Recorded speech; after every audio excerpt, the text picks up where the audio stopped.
Hello friends, അപ്പോൾ നമ്മൾ national history മ്യൂസിയത്തിലേക്കാണ് കയറുന്നത്. ഇവിടുന്ന് ടിക്കറ്റ് എടുത്തിട്ട് ആണ് കയറേണ്ടത്. ഇടത് ഭാഗത്തു നിന്ന് ടിക്കറ്റ് എടുത്ത് അകത്തേക്കാണ് കയറി കഴിഞ്ഞാൽ അകത്ത് നല്ല ഭംഗിയിൽ നല്ലൊരു തിമിംഗലത്തിനെ സിമെൻറ്റിൽ ഉണ്ടാക്കി വെച്ചതാണത്. ഇതിൻ്റെ ഹാള് ഭയങ്കര ഭംഗിയാണ് കാണാൻ. ഫുള്ള് തേക്കിൽ ചെയ്ത വർക്കുകളാണ്.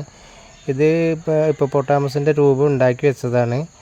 അതിൻ്റെ സൈഡും മരങ്ങളും ഇതൊക്കെ കാണാൻ. ഇത് സീലിംഗ് ഉണ്ടല്ലേ, ചുമരുകളും ഒക്കെ തേക്കിൽ നല്ല കൊത്തുപണിയിൽ നല്ല സ്റ്റൈലായിട്ട് ചെയ്തിട്ടുണ്ട്.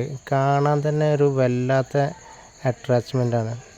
നല്ല തൂണുകളും ഡോറും ഒക്കെ സീലിങ്ങൊക്കെ ഒരുപാട് സമയം നമ്മൾ നോക്കി നിന്ന് പോകും. അത്രയ്ക്ക് ഭംഗിയിലാണ് ചെയ്തിട്ടുള്ളത്.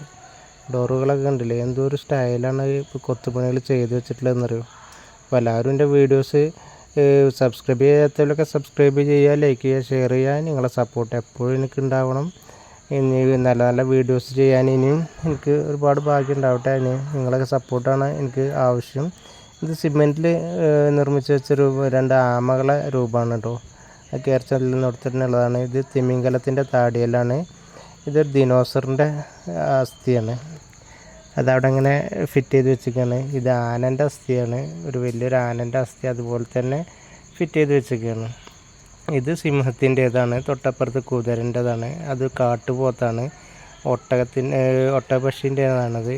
പിന്നെ പുള്ളിമാൻ, പിന്നെ ഇത് മനുഷ്യക്കുരങ്ങ്, മനുഷ്യൻ്റെ ഇതൊക്കെയാണ്. ഇത് പിന്നെ ഒരുപാട് പക്ഷികൾ, നല്ല പക്ഷികളെ അങ്ങനെ തന്നെ ഉണക്കി ഇത് ചെയ്തിട്ട് അങ്ങനെ വെച്ചിരിക്കുകയാണ്. ഇതൊക്കെ ഒറിജിനൽ പക്ഷികളുടെ തൊലി തന്നെയാണ് അതിൽ ഫിറ്റ് ചെയ്ത് വെച്ചിരിക്കുകയാണ്. ജീവനുള്ളതല്ല, പക്ഷേ എങ്കിലും ഒറിജിനൽ പക്ഷികളെ ഉണക്കിയെടുത്തിട്ട് അങ്ങനെ ഫോസിലാക്കിയിട്ട് വെച്ചിരിക്കുകയാണ്. എല്ലാത്തരം പക്ഷികളും നമുക്കിവിടെ പരിചയപ്പെടാൻ എല്ലാത്തിൻ്റെ പേരുകളും ഒക്കെ ഇവിടെ ആഡ് ചെയ്ത് വെച്ചിട്ടുണ്ട്. നല്ല ഭംഗിയിൽ ചെയ്ത് വെച്ചിട്ടുണ്ടൊക്കെ. ഒരുപാട് കാഴ്ചകൾ അതിൻ്റെ ഉള്ളിൽ കാണാനുണ്ട്. അങ്ങനെ മുകളിലേക്ക് കയറുമ്പം അതിൻ്റെ ചുമരുകളിലൊക്കെ വളരെ ഭംഗിയിൽ ഡിസൈൻ ചെയ്ത് വെച്ചിട്ടുണ്ട്. ഇതൊക്കെ സിമെൻറ്റിൽ ചെയ്ത് വെച്ചിട്ടുള്ള വർക്കുകളാണ്. കാണാൻ തന്നെ ഒരുപാട് ഭംഗിയുണ്ട്. പഴയകാല ജീവികളുടെ രൂപങ്ങൾ അതേപോലെ തന്നെ ചെയ്ത് വെച്ചിരിക്കുകയാണ്. ഇത് ഈ പുലിൻ്റെയൊക്കെ തൊലിയിൽ ഓരോ സാധനങ്ങൾ നിറച്ചുകൊണ്ട് പുല്ലൊക്കെ നിറച്ചിട്ട് അങ്ങനെ ഫിറ്റ് ചെയ്ത് വെച്ചിരിക്കുക. ഇതൊക്കെ ഒറിജിനൽ ജീവികളുടെ തോൽ തന്നെയാണ്. കടന്നലിൻ്റെ കൂടാണിത്.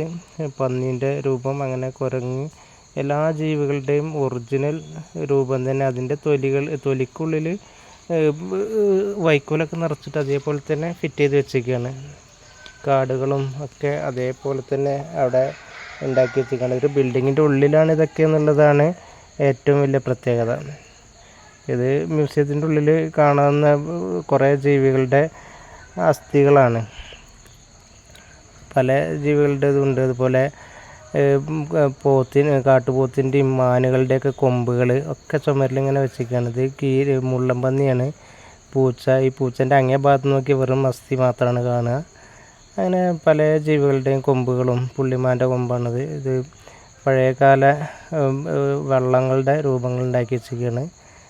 ഇതൊരു തിമിംഗലത്തിൻ്റെ ഫോസിൽ അങ്ങനെ തന്നെ ഉണക്കി വെച്ചിരിക്കുകയാണ്. മുകളിലേക്ക് കയറി പോകാൻ നടക്കാൻ കഴിയാത്തവർക്ക് അതിന്മേൽ ഇരുന്ന് കഴിഞ്ഞാൽ ആ കമ്പിമ്മ കൂടെ അങ്ങനെ അത് മുകളിലെത്തും. ഇതുപോലുള്ള നല്ല നല്ല